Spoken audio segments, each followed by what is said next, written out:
Você pode abrir comigo a sua Bíblia no livro dos Atos dos Apóstolos,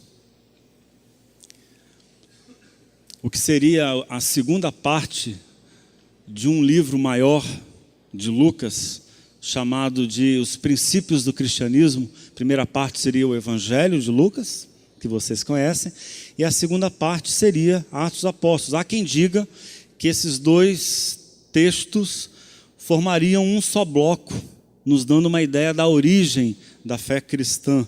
E nós estamos aqui aos domingos, nos abençoando com a leitura desse texto, de Atos dos Apóstolos. E eu quero convidá-lo hoje a pensar comigo no capítulo 9, do versículo 19 ao versículo 43. Eu nomeei a nossa reflexão hoje de o extraordinário pode ser o mais simples. O extraordinário pode ser o mais óbvio, o mais simples, está ao alcance da mão. Atos capítulo 9, do versículo 19 em diante, você pode ler comigo, por favor. Se você não tem uma Bíblia em mãos, a Bíblia estará projetada no telão para te ajudar. Diz assim a palavra do Senhor. Saulo passou alguns dias com os discípulos de Damasco, mas logo pôs mãos à obra, sem perda de tempo, pregando nas sinagogas que Jesus era o Filho de Deus. Mas o povo se mostrava arredio, sem saber se podia confiar nele, pois diziam: não é este o homem que odiava os cristãos em Jerusalém? Ele não veio aqui para fazer o mesmo, nos prender, levar a Jerusalém e condenar na presença dos sacerdotes? Mas as suspeitas não detiveram Saulo nem por um minuto. Seu ânimo era crescente e deixava desconcertados os judeus de Damasco com seu esforço para provar que Jesus era o Messias. Depois de certo tempo, alguns judeus tramaram matá-lo, mas Saulo escapou. Entretanto, seus inimigos vigiavam as portas da cidade o dia inteiro, na esperança de capturá-lo. Por isso, certa noite, os discípulos o ajudaram na fuga, descendo pela muralha dentro de um cesto. De volta a Jerusalém, Saulo procurou os discípulos, mas todos estavam com medo dele. Não confiavam nele, nem um pouco. Então Barnabé deu-lhe o maior apoio e o apresentou aos apóstolos. Ele defendeu Saulo, contando como tinha visto Jesus e falado com ele na estrada de Damasco, e como arriscar a vida por defender com ousadia o nome de Jesus em Damasco. Dessa maneira, Saulo foi aceito por eles, entrando e saindo de Jerusalém sem ser interrogado, pregando com liberdade no nome do Senhor. No entanto, teve problemas com o grupo dos helenistas, envolveu-se numa discussão com eles e o grupo planejou matá-lo. Os inimigos tiraram Saulo da cidade quando souberam do plano e o levaram para Cesareia. De lá, ele embarcou para Tarso. Depois disso, a perseguição foi amenizada e a igreja caminhou em paz por um tempo. Por todo o país, Judéia, Samaria, Galiléia, foi constatado seu crescimento. Tudo era permeado por um profundo sentimento de temor a Deus. O Espírito Santo estava com eles e os fortalecia. Eles cresciam maravilhosamente. Em sua missão de visitar todas as igrejas, Pedro chegou a Lida e se encontrou com os cristãos da cidade.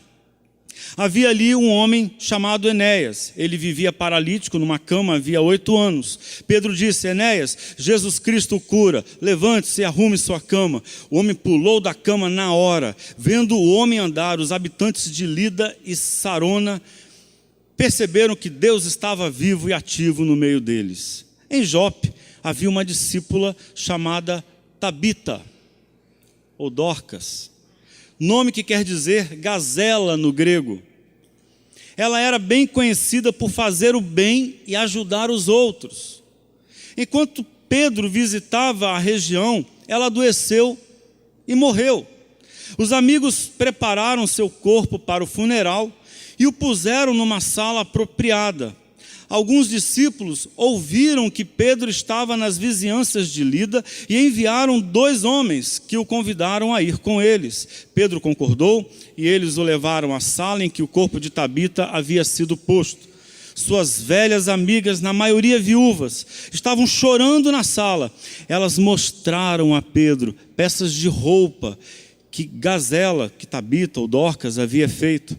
Pedro retirou as viúvas da sala, ajoelhou-se e orou, depois ordenou à morta: Tabita, levante-se. Ela abriu os olhos e quando viu Pedro, sentou-se. Ele a tomou pela mão e a ajudou. Em seguida, chamou os cristãos e as viúvas e apresentou-a viva. A notícia do milagre correu toda a cidade de Jope. Com isso, muitos passaram a confiar no Senhor. Pedro ficou um longo tempo na cidade como convidado de Simão, o curtidor de couro. Amém. Amém. Ore a Deus junto comigo, por favor, mais uma vez. Traga o seu coração em oração ao Senhor. Deus, nós reconhecemos que é muito difícil para nós, em alguns momentos, colocar a nossa mente, os nossos pensamentos em uma reflexão. É mais fácil a gente pensar a vida dos outros. É mais fácil a gente nomear culpados para fora de nós. E é tão difícil a gente se olhar. É tão difícil a gente trazer o coração em reflexão, em meditação. É o que a gente faz agora, Deus. Ajuda-nos nesse ato corajoso de fé em nosso culto, de trazer os nossos corações em meditação na Tua palavra, em nome de Jesus. Amém. A história bíblica, ou a literatura bíblica, tem uma característica que é muito preciosa. Eu diria que difere da construção de livros e histórias com a qual a gente se acostumou.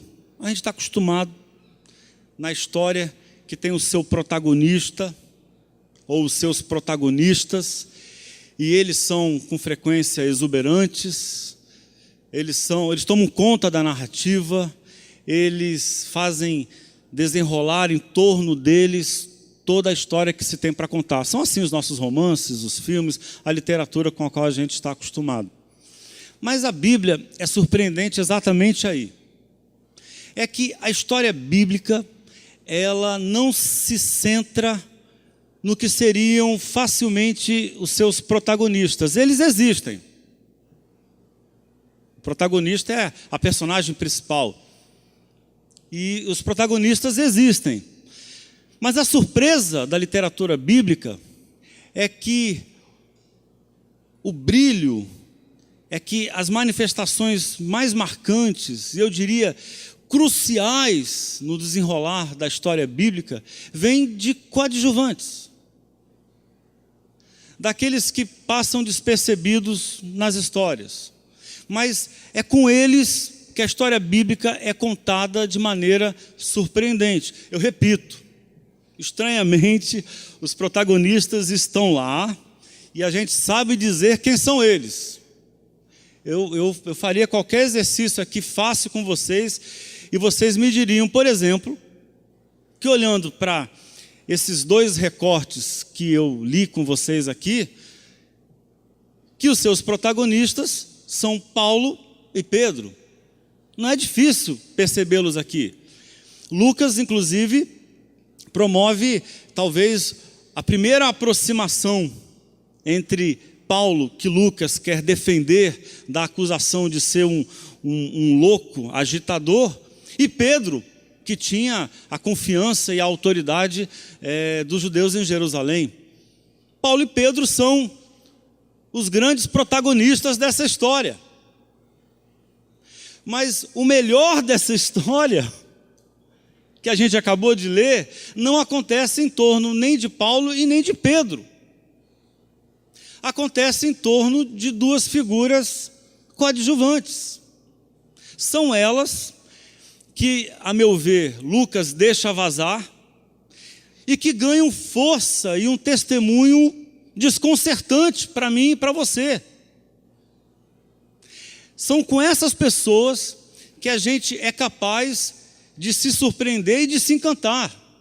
E eu escolhi duas delas, que poderiam passar facilmente despercebidas, que seriam duas figuras, no olhar comum, desprezíveis, que são Barnabé e Tabita, ou Dorcas. Ora,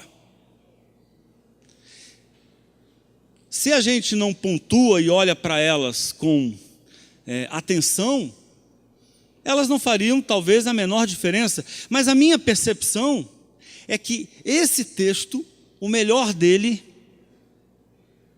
o que pode realmente tocar a nossa realidade, não é protagonizado por Paulo e Pedro, não aqui, em outros momentos. Na história imediatamente anterior, que inclusive ocupou a nossa última reflexão, mas aqui há um brilho e há uma força que vem dos coadjuvantes, as personagens secundárias, as que não são principais, que são Barnabé e Dorcas. Mas essa é a prática do cristianismo.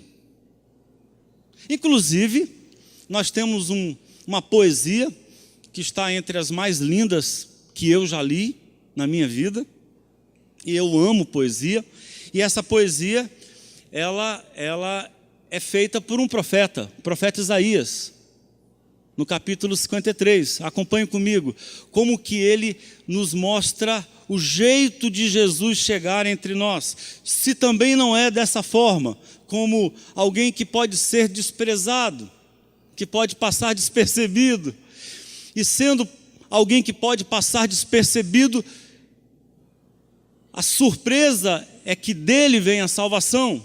Olha o que diz o texto, capítulo 53. Quem creu no que pregamos, no que ouvimos e vimos? Quem poderia ter imaginado que o poder libertador do Eterno seria assim? O servo cresceu diante de Deus, uma muda mirrada, uma planta atrofiada num campo ressecado. Não havia nada de atraente nele, nada que nos levasse a olhá-lo com atenção. Ele foi desprezado e ignorado, um homem que sofreu, que conheceu a dor por experiência própria. Bastava olhar para ele e as pessoas se afastavam. Nós olhamos para ele com desprezo, pensamos que era escória.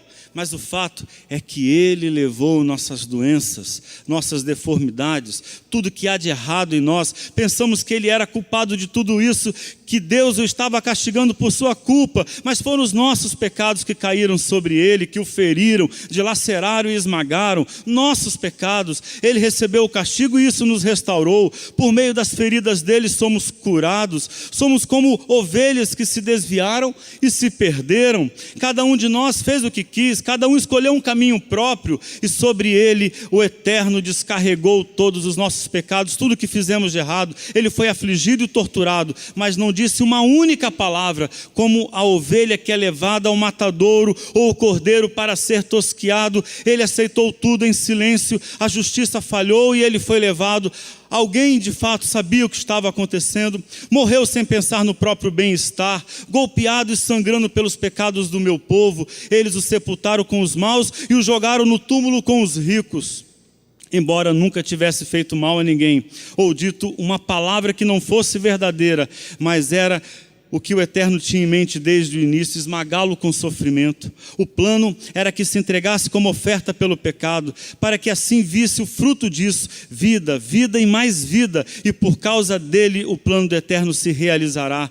Daquela terrível angústia da alma, ele verá que valeu a pena e ficará feliz por tudo que fez, por meio do que ele experimentou.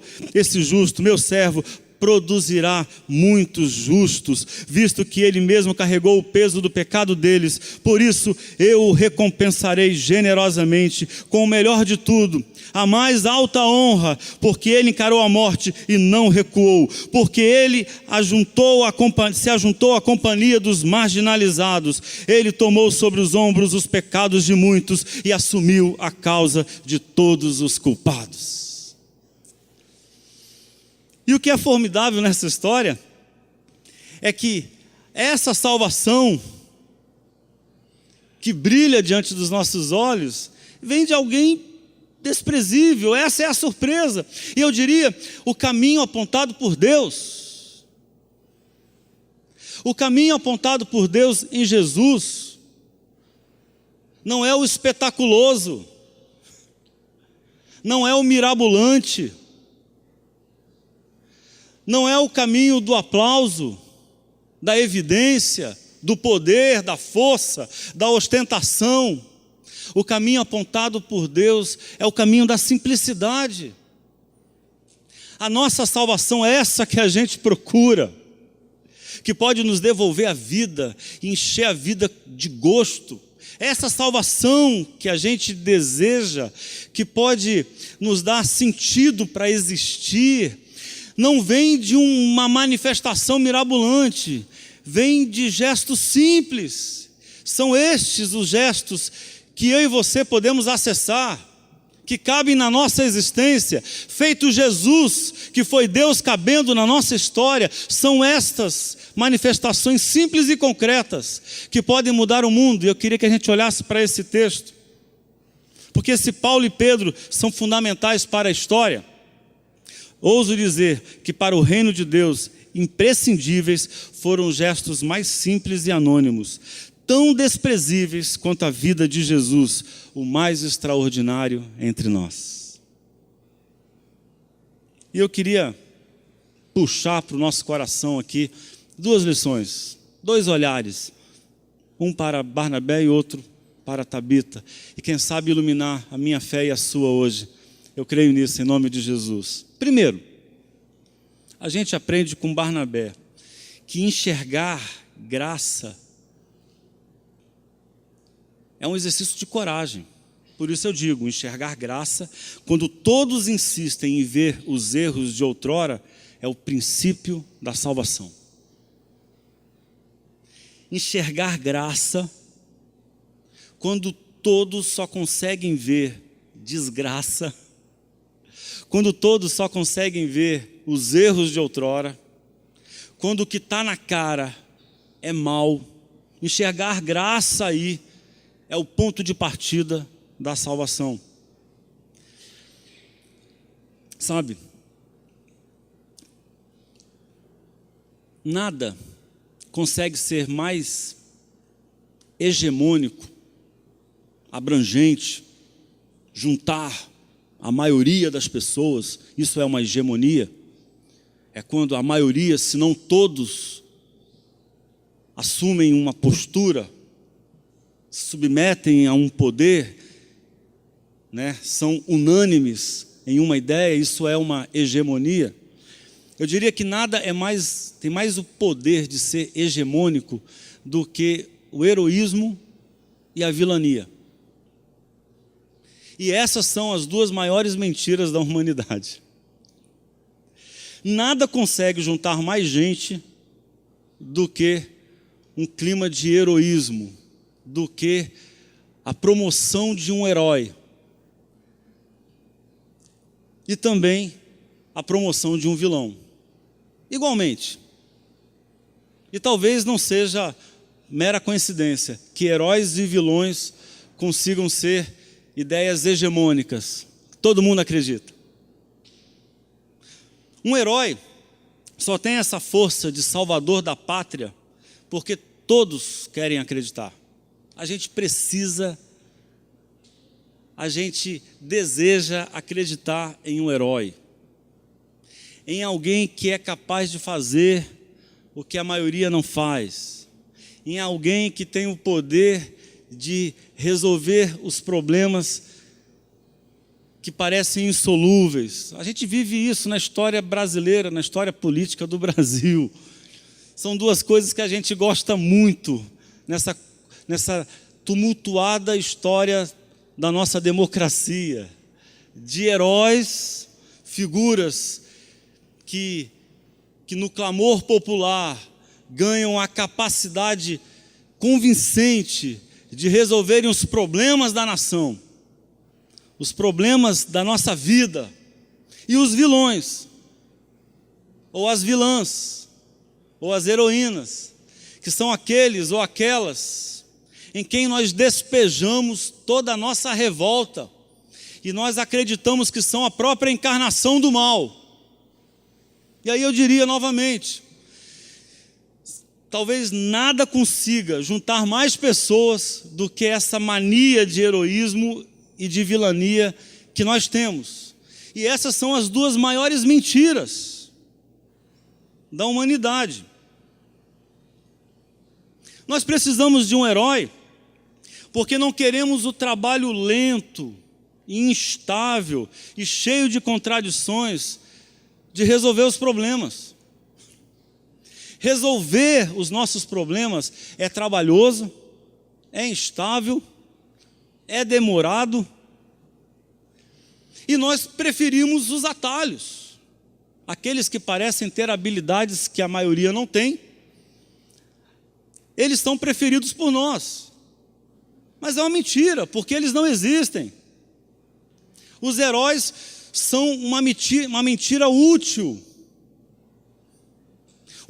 para os movimentos políticos de bastidores, útil para forjar a grande mentira. E a Bíblia Sagrada parece nos dar esse caminho. E aí eu novamente vou dizer, a Bíblia Sagrada não é a favor dos heróis, nenhum deles. Nem Jesus aceitou ser um herói, ser tratado como um herói. Lembram quando foram até ele com um grande elogio? Senhor, tu és bom. Qual foi a resposta de Jesus? Por que você me chama de bom? Bom só há um que está no céu. Parece que Jesus tem resistência a essa mania de projetar nos outros o ídolo do nosso heroísmo, do heroísmo que a gente tanto espera encontrar da vida. Mas uma das passagens mais interessantes que eu conheço, eu gosto muito delas, é a do profeta Natã, né? Diante de Davi. Davi tinha tomado a mulher de Natã, a única mulher de Natã, para ser sua, para o seu harém. Ela engravida, com vergonha da sua mesquinharia de ter tomado a mulher de um combatente que estava em guerra, quando ele, o rei, também deveria estar em campanha. Ele embebeda, ele engana Urias para tentar esconder a gravidez que ele, Davi, provocou, produziu ou participou em Batseba. Ele mata Urias, esconde a sua vergonha e toca a vida em frente. É isso que o heroísmo faz. Ele cria uma farsa tão grande que Davi não se dá conta da loucura que ele fez, do absurdo que ele produziu. E aí Natã vai até ele, conta uma história de revoltante, de um homem que tomou a única ovelha do seu vizinho, um homem rico, e matou essa ovelha, e ofereceu a ovelha, e Davi fica revoltado, porque o moralismo ele é assim, a gente se revolta muito quando o pecado é do outro, né? Ele fica, a história chega a ser plástica, né? De tão dramática, de tão fácil que ela é de simbolizar os nossos problemas e as nossas crises. E aí o Davi manda dizer quem é esse homem, porque ele tem que morrer. E aí Natã diz, o homem é você. E desmorona o heroísmo. Mas também os nossos vilões. E aí eu diria que, da mesma forma em que os profetas desnudam os vilões, desmoronam o nosso heroísmo, a graça de Deus parece ser um convite para também desmoronarmos a nossa mania de vilania. Tanto o heroísmo quanto a vilania são mentiras poderosíssimas. E a graça é esse movimento que enxerga na vilania, nessa mania de condenar alguém aos erros do seu passado, ou condenar uma pessoa à culpa pelo mal da humanidade. Da mesma forma, a graça de Deus dissolve, derrete essa concepção. Se os profetas avisam que o herói é uma mentira, são os seguidores de Jesus, poetas da graça, que precisam avisar que também é mentira a vilania, e que o mais desgraçado entre nós é cheio da graça divina. Não havia dúvida. Paulo era um homem sob suspeita. Paulo era um homem perigoso. O que Paulo fez, todo mundo conhecia. Paulo era um homem que não merecia confiança. Paulo era um desgraçado entre aqueles homens, entre aqueles judeus e cristãos.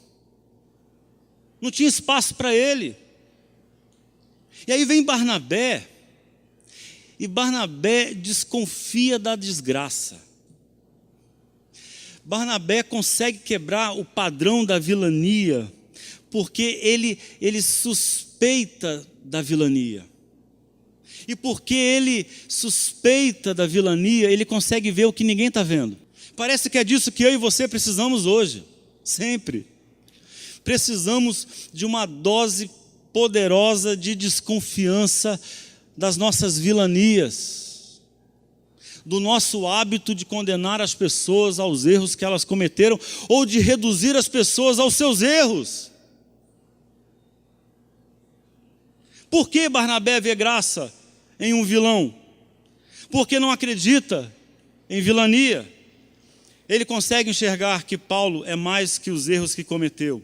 Porque desconfia da graça, ele pode ver a graça que todos deixaram de enxergar.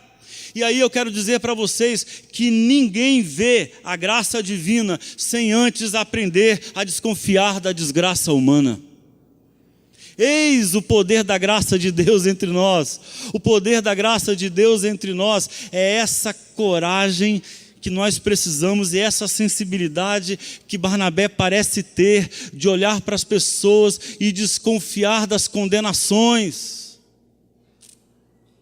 e desconfiar das maledicências, e desconfiar dos preconceitos, e desconfiar das velanias, e olhar com mais atenção. E se fizermos isso, como fez Barnabé, nós vamos enxergar a graça de Deus, e essa é a salvação.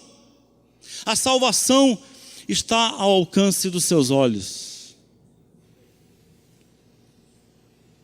Segundo, o que não pode morrer em nós é a bondade e o serviço amoroso.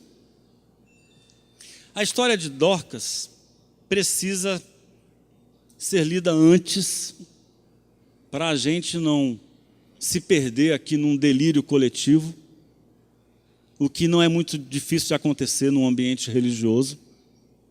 Um grande delírio, em que as pessoas acreditam no que não deveriam acreditar, no que não é real. O delírio é isso, é quando você confunde, né, sonho com realidade. É um delírio. É quando você confunde fantasia com aquilo que é palpável, com aquilo que pode ser experienciado, com aquilo que você consegue viver. E gente lúcida precisa olhar para esse texto com cuidado, porque ele é o texto que conta uma história que nós desconhecemos absolutamente. Eu nunca vi uma pessoa ressuscitar. Quando era criança, por causa de participar de um ambiente assim, eu cheguei a orar com muita fé para que pessoas que eu amava ressuscitassem. E a minha grande frustração de garoto, de menino, acho que eu já contei para vocês uma história dessas, foi que um dia eu orei com muita fé. Eu olhava para trás para ver se o milagre tinha acontecido e nada. A pessoa que morreu continuava morta e foi sepultada. Provavelmente ninguém aqui jamais viu uma ressurreição, provavelmente. E eu não estou falando do recurso médico ambulatorial de reanimar alguém que está com uma parada cardiorrespiratória, que é também chamado de ressurreição. Não estou falando disso. Isso aí eu já vi. Dando certo e dando errado. E foi traumático. Não estou falando disso. Estou falando de alguém que morreu há muito tempo e que volta à vida. Não vimos e provavelmente vamos morrer sem ter visto. Vamos ser realistas. Vamos botar o pé no chão. Né? É melhor do que qualquer delírio. Mas eu também não vou discutir aqui, não vou ser louco.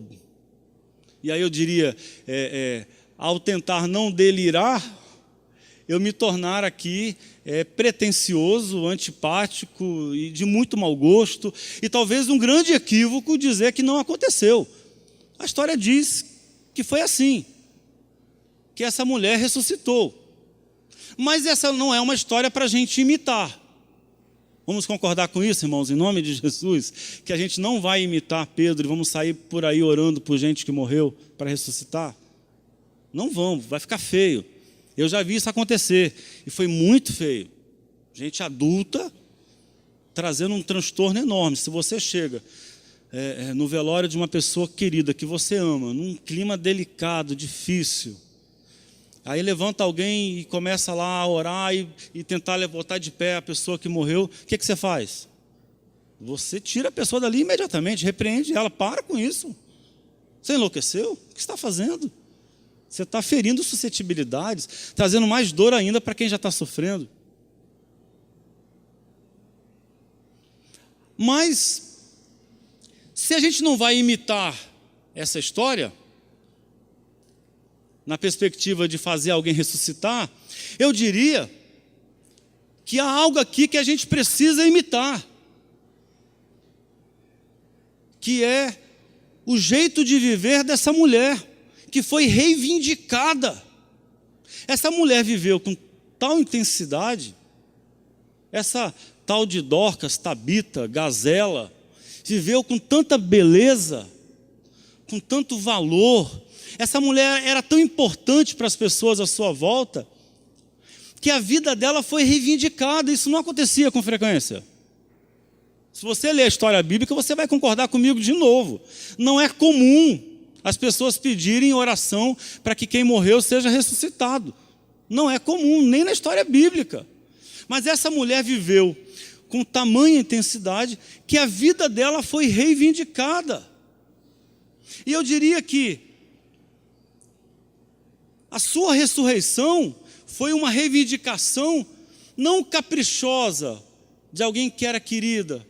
Eu gostava tanto de Tabita, ela era tão querida, eu amava tanto Tabita. E quem já passou pela perda de uma pessoa querida sabe do que eu estou dizendo. A gente tem vontade de que não se vá, a gente quer encontrar essa pessoa de novo. Não é disso que se trata essa história. A ressurreição dela não é uma reivindicação caprichosa, ou uma reivindicação afetiva, particular. É uma reivindicação de bondade e misericórdia. A sua vida tornava o mundo menos injusto. Essa mulher viveu com tanta graça, com tanta beleza, com tanto valor, que a sua existência se tornou imprescindível para aquela comunidade, para aquelas pessoas. Olha o que o texto diz sobre Tabita. Em Jope havia uma discípula chamada Tabita, nome que quer dizer gazela no grego, nós já lemos, mas olha só essa afirmação. Ela era conhecida por fazer o bem e ajudar os outros. Esse é o coração da história. E é isso aqui que eles querem ressuscitar. Eles não querem eternizar uma pessoa. Eles não querem criar uma super mulher. Eles querem ressuscitar esperança. Eles querem ressuscitar gestos de bondade, de misericórdia e de justiça. Mais ainda, mais à frente o texto vai dizer: suas velhas amigas, na maioria viúvas, estavam chorando na sala. Elas mostraram a Pedro peças de roupa que Gazela havia feito, que Dorcas havia feito. Eu acho essa cena muito linda, porque quando elas pedem pela vida de Dorcas, novamente, não é porque elas gostavam muito de Dorcas, mais do que os afetos, eles devem existir aqui com certeza, mas muito mais do que saudade, do que nostalgia, do que a falta afetiva, eles tinham nas mãos a produção, a realização, algo concreto de quem viveu para cuidar dos outros, de quem viveu para promover justiça. O clamor pela ressurreição de Tabita importa mais do que a ressurreição de Tabita. O clamor por sua vida é a cena que tira o fôlego dessa história, ou nessa história. Parece nos dizer que depois de morrermos, o que faz a nossa vida continuar, de alguma forma, não é prestígio, poder e dinheiro, mas são gestos de justiça e de misericórdia. É isso que vai fazer falta. É isso que faz falta à humanidade. E é isso que nós precisamos não deixar morrer entre nós. Mas também podemos dizer que a ressurreição de Tabita é o aviso do que nunca pode morrer entre nós. Olha, pode morrer fama. E morre, hein? E morre. Gente que um dia te aplaude, muito rapidamente no outro dia te vira as costas. Gente que num dia diz, tamo junto, hein? Tamo junto, hein, Márcio? No dia seguinte, não deixa nenhum rastro, desaparece. Isso pode morrer. Sucesso, dinheiro, poder, podem morrer. Mas se quisermos uma vida digna,